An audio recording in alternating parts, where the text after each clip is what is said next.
5 model pengujian tes UKBI yang harus kamu tahu. Saat kamu melakukan tes pengujian UKBI, kamu akan melewati beberapa model pengujian, yaitu Seksi 1, mendengarkan, berupa wacana lisan dalam bentuk 4 dialog dan 4 monolog. Setiap dialog dan monolog terdiri atas 5 butir soal.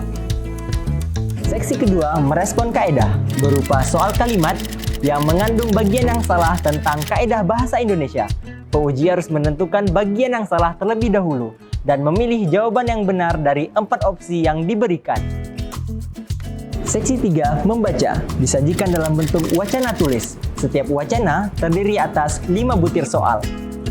Seksi 4, menulis, berupa tugas untuk membuat tulisan yang sesuai dengan kalimat pemantik, yang disertai dengan gambar atau infografik. Seksi 5, berbicara, berupa tugas untuk mempresentasikan topik pada kalimat pemantik yang disertai dengan gambar atau infografik. Menurut kamu, seksi mana yang paling sulit? Tulis di kolom komentar ya!